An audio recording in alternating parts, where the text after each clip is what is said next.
In the name of God, the most gracious, the most merciful, welcome to another session of lessons from my mother. We are on lesson 55. I think in the next few weeks, I will throw in an interview with a friend because it's just me talking all this time right now, and I think I'd like to mix it up a bit and like throw in some friends who can come and talk to me about their mothers. I've already done one of my closest friends, Joe. I've done my closest friends, Balu. I've done my friend and sister, Reem. So I want to include a couple of other people. I've done my mother a few times in the interview, and I've done my younger brother as well. So those are always good, but I think I'm going to add a few more friends who are scattered all across the world and even in Montreal. I want to get them together to talk about their mums um, and share their lessons. Now, my mum's a doctor. She's a medical doctor, and she also has an MPhil, PhD, and very hardworking, studious, educated. I mean, I can go on and on. And when we moved to England, she retired and she like, took care of all of us because there were no, unlike Pakistan or India, you didn't have housekeepers. It was a very different trend. So based on that, she stopped working and she looked after us. But the knowledge didn't go. All the books that she studied in medical school were still up there. So I remember her saying this categorically every single time, not to follow a diet trend or a fad diet. And we would, when we were younger and watch my dad and friends and his friends or other people say, "Oh, I'm doing this diet, I'm doing that diet," my mother would never be. She'd listen politely out of respect, but she'd never be, "Oh wow, I'm going to try that too." Never, ever, ever. She's always been of the mindset of not to follow a trend when it's particularly because trends are temporary. And because she's a histopathologist, a doctor, a medical doctor, and knows the human body better than most people outside of the medical field, but also in the medical field because she's a histopathologist. So she used to look at cells and tissues and behavior. So she would say, if we're going to start, "Oh, I'm going to start eating these chips and they're going to help me lose weight or gain muscle." And she's like, "Let me see the chips." And she'd read the ingredients and she'd say, "No, no, it doesn't contain this, this, this. Instead, it contains this, this, that. It's not going to help you lose weight. It's going to do this to you." So she'd say things like that.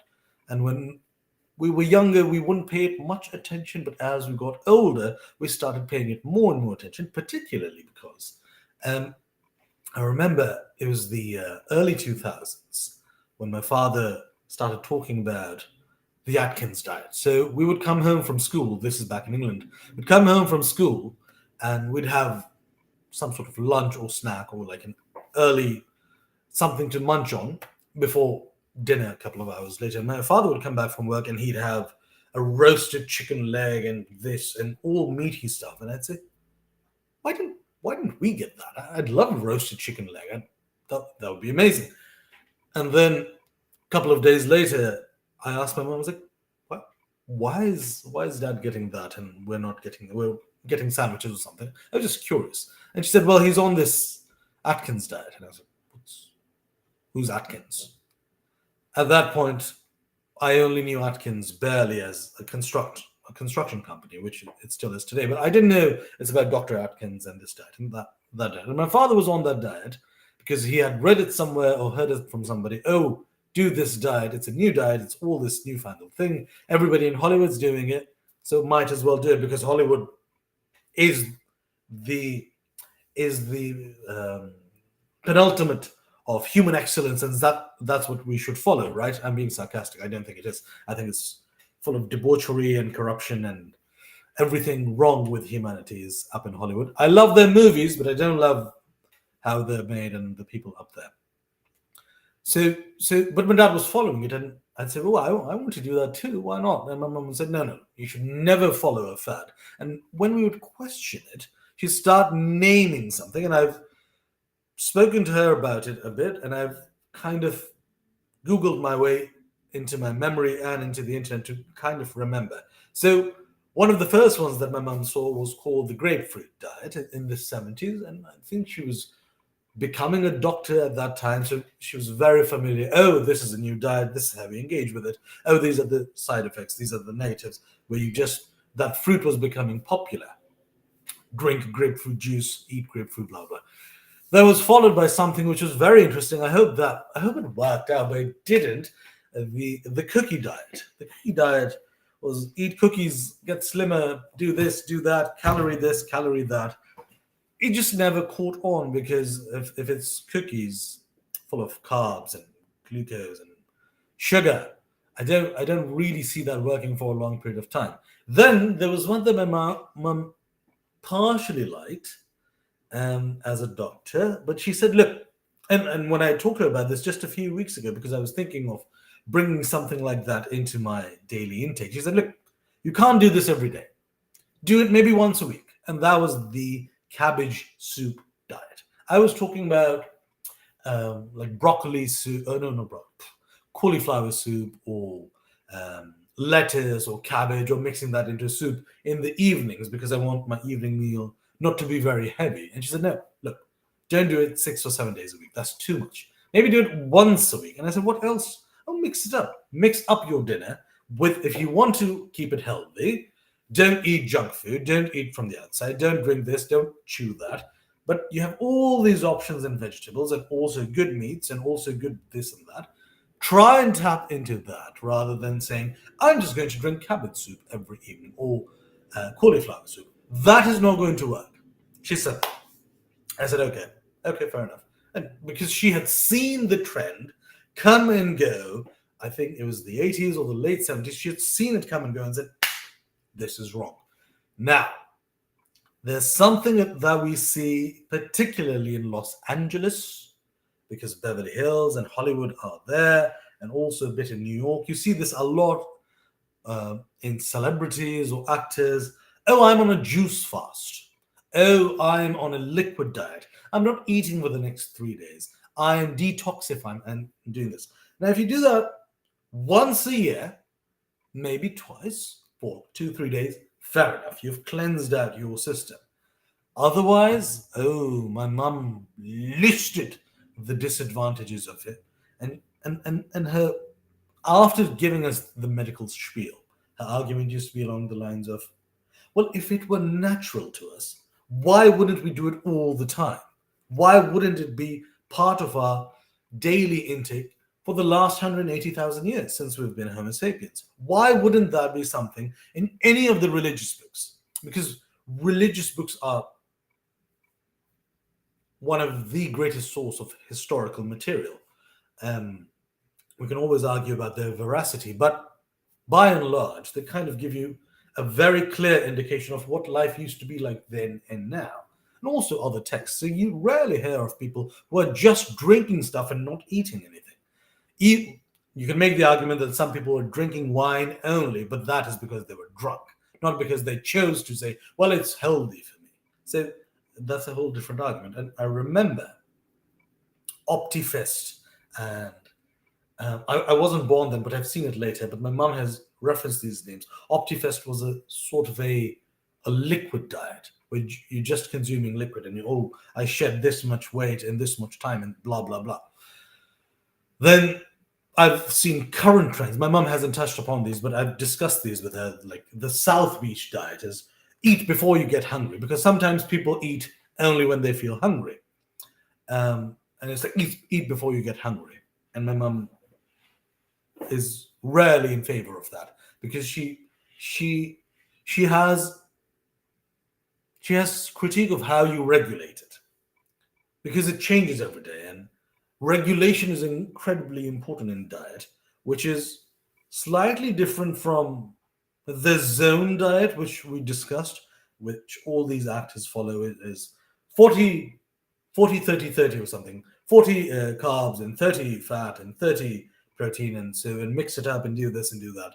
um, and I think Noom does that. Or there's an app that my dad uses even today, but I don't think it does fat, carbs, proteins. It does red fruit, red stuff, yellow stuff, green stuff. Um, and I don't know if it's fruit and veg or if it's everything. They have color categories. Then there was a Subway diet. eat a Subway sandwich every day to do this. And then the Atkins diet: meat, eggs, high fat, low carb. Oh. Mum was so against it. She was like, no. But because she loves my dad and she respects him and his choices, she said, okay, if this is what you want, I will obviously facilitate. I don't support it and I'm not going to join it with you. Because he said to her, oh, maybe we could eat chicken together every day. And she said, no. Paleo diet is something that we've discussed. Oh, eating like the caveman or the cave woman, fish and lean meat and fruit and what is it? Non-starchy vegetables and nuts and all the very good qualities. But it's really hard to maintain. It's incredibly difficult to maintain. And then come the three that I've seen in the last few years. I tried one for a few days with my elder brother, but I hated it. It's called the ketogenic diet. And me and my older brother, we ate eggs all day for the first 3 days. It was eggs for breakfast, eggs for lunch, eggs for dinner, and the same next day. And we'd make an omelette or something out of 4 to 6 eggs, and we just eat that. And that was it. Nothing else.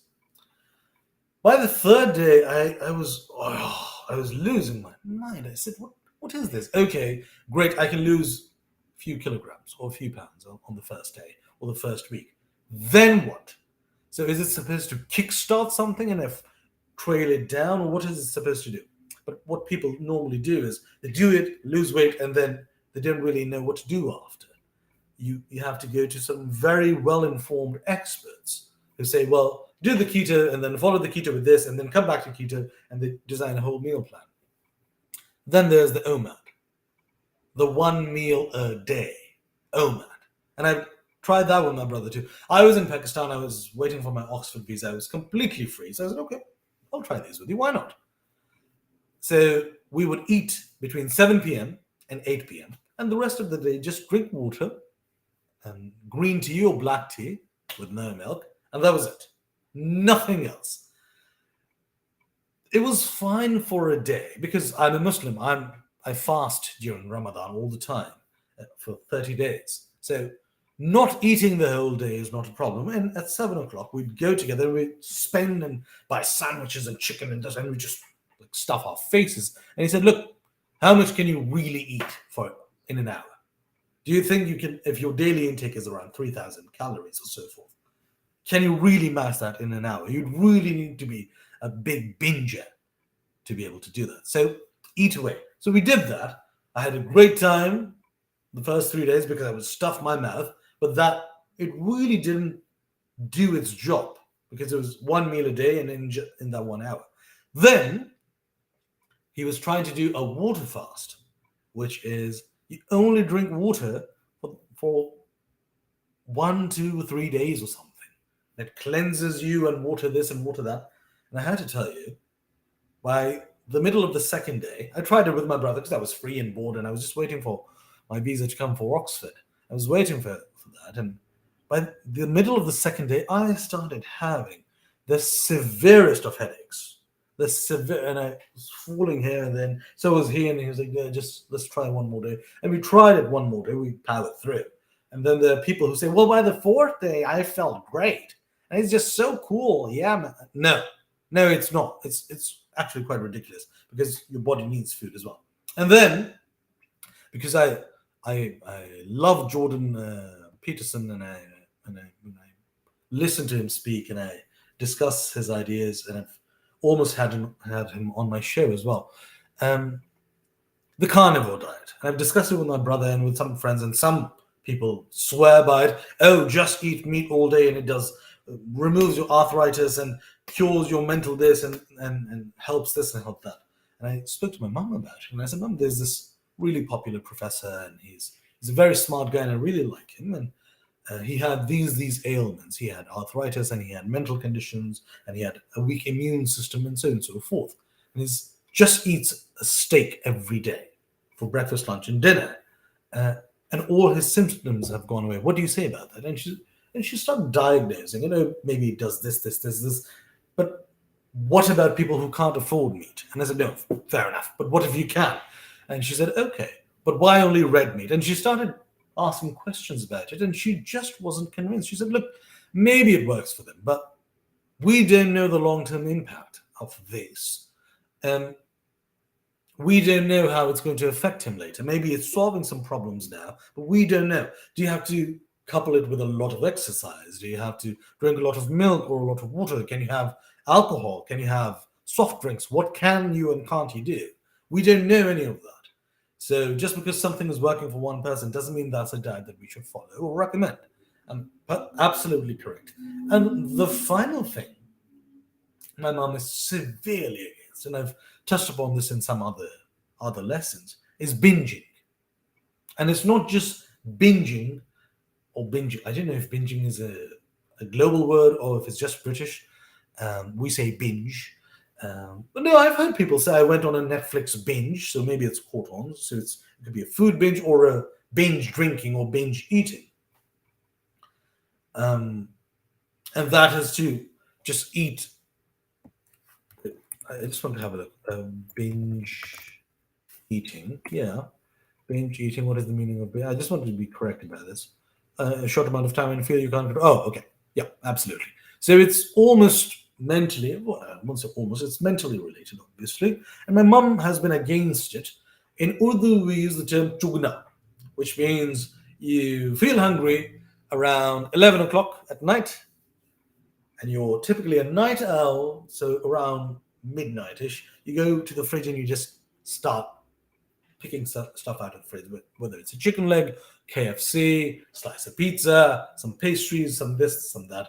And a lot of people are guilty of that, particularly in my generation and the generation after.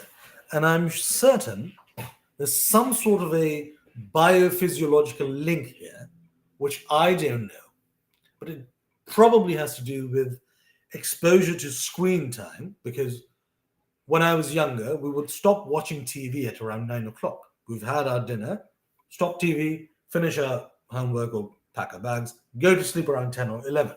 Now, at 10 or 11, most people are on TikTok. That's most people today, right? TikTok, Instagram, YouTube Shorts, blah, blah, blah, all these other apps. Or they're watching something in their bed, just like lying on the side and watching something, they have their headphones on. Or they're talking to somebody late at night. I mean, it's different to how things were 30, 40 years, 30 years, even 20 years ago. So I'm seeing more and more people who say, well, I woke up and I was really hungry at 2 o'clock in the morning, so I ordered this and I ate that. And I was at the fridge and I was eating this. We are seeing more and more people becoming nocturnal. And the correct foundational reasoning for that is, before electricity, we couldn't really have a life at night. You would either be intimate with your partner, spend some time with your children, or go to sleep because there'd be no light. And there's very little that you can do with a candle or a lamp. There's a lot, but compared to today, very little. So people would go to sleep. But now they're awake, and they sleep late and they wake late and they miss breakfast. A lot of the times, people skip breakfast and then they jump straight to dinner, lunch or brunch, and then they have some snacks in the afternoon. And at night, they're binging and they're eating, and they eat from the fridge, which is one of the reasons my mother has a lesson, which is don't eat from the fridge, or something along the lines of like put it in a plate, heat it up. But the other binge eating from the fridge still exists. My brothers do it. My dad does it at times. My sister-in-law does it, one of them. I'm not saying your name, but my brothers certainly do. My friends do it. I'm also guilty. My fridge is back there. I'm also guilty of getting up sometimes and saying, I feel like something. And then I open the fridge and I look at it, because I don't have any chips or any biscuits or any chocolates or any soft drinks. I have some cucumbers or strawberries or bananas. I have fruit. So I'm like, fine, I'll eat a banana. And I eat a banana at night. At least that's my way of mitigating the binging. Otherwise, mostly I'm asleep before midnight. So that problem doesn't happen. But my mum is vehemently against this trend. Like, oh, getting up and eating. And when she sees one of my brothers do it, I'm not going to say which one, but it's more than one. When she sees one of my brothers do it, she said, "What are you doing? What do you do? These diseases happen because of this. What are you doing? Stop doing that. Take it out from the plate, cut it open, heat it up, sit down properly, take off your outdoor clothes, just be comfortable and eat. Enjoy it as a complete meal. Don't just go like a bird, eat a bit, come back, eat a bit, come back. It's not designed for you." She is so against it.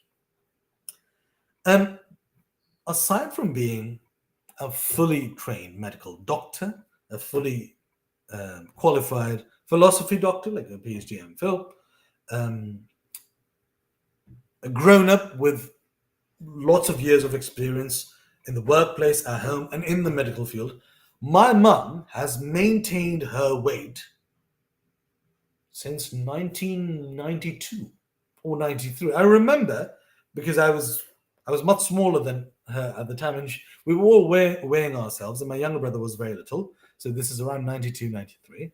And my mum weighed herself. I'm not going to say the exact weight. It was under 70 and over 60, somewhere along those lines. And and she said, "Oh, I'm this much." And at that time, I was half her weight. And then obviously I grew larger. And my elder brother was the same size as her, and he was weighed less and whatever. Let's say that was in the earlier ones. And now she's even below mid. She has only gained 2 kilograms of weight in the last 30 years, 31 years. She doesn't work out. She doesn't go running. She doesn't do long walks. She works at home a lot. She's always like, in the kitchen or at the home. She's always active. She's not all sedentary. She prays and she reads and she writes, but she's active around the house. And she eats. She eats most of the stuff we bring. Maybe doesn't have the most fried food or the thickest or largest pizza slice. That's it. Otherwise, she eats everything we bring. We buy juices. She doesn't drink Coke. No Coke or Pepsi. She has her own juice. She loves chocolate. And in 31 years, God bless her. I'm so proud of her, mum. I'm so proud of you, mum. Just 3 kilograms, 3 or 2.5 in the last 31 years. So if her academic qualifications and her medical qualifications and her years of experience as a grown up don't convince the person, then her real life example is enough for me to say, "How have you done this?" Because I have attended weddings with her, I've attended parties, I've attended every sort of soiree, buffets, and a la carte, and I've done all sorts of food in Turkey, in Saudi, in England, in Pakistan, in the Emirates. We've eaten a lot in a lot of places. Thank you, God, for bringing us wonderful food. And and she's eating the same stuff as we are. It's just in moderation. There's no trend, there's no fad, there's no movement that she follows. It's just in moderation, and she doesn't have an ectomorphic body type. You know, some people are ectomorphs, which means they just don't put on weight. My mum and her family are meso or endo. Like, if she wanted to put on weight, she could easily put on weight. But in 31 years, just 3 kilograms. I think that is incredibly remarkable. So when she says to me, like, "Don't follow that, just do this instead," I said, "Okay." So I was trying to do something like I was trying to have a very fixed breakfast. I missed it today because I was running. But I have a very fixed breakfast, which is cornflakes with yogurt, honey, milk, and maybe a fruit like a banana or strawberry. And it's very fixed and I keep it cold and I eat it and I love it. And dinner, I was trying to secure because at lunch, sometimes I'm at work, sometimes I'm at a meeting, so I can eat whatever. But dinner, I wanted to secure only salad or only a soup or only this. And she said, "Look, do this thing 3 to 4 days a week. Don't do it every day. Have some variety." And I said, "No, but mum, but I want to train my body to just desire this type of food." And she said, "No, no, don't do that. You can't train your body. You have to keep some variety because otherwise, if you don't eat that food on a particular day, your body is going to severely react. Oh, where's my cabbage soup, Ali?" What my stomach would say to me. And she said, no, don't do that. Do it 4 days a week. And the other 3 days, mix it up. Order from outside, order something nice, or have some veg, or have some salad. Don't do the same thing. You have a fixed breakfast, cool. That's perfectly fine. But with the dinner and with lunch, always try to introduce some sort of variety. So don't eat chicken every day, don't eat beef every day, and also don't eat only vegetables. If you're having vegetables, have some meat as well. So if she doesn't advocate purely vegetarianism or veganism and not purely carnivore diet, very moderate and very much in the balance, and the results show. So when she says this lesson, I certainly listen. And if anything I've said has struck a chord with any of you, feel free to follow it. I'm going to stop here. Thank you ever so much for your time. I hope it was useful. You will see the abridged version in the book that we end up co-authoring hopefully next year. Till then, see you next week. Take care.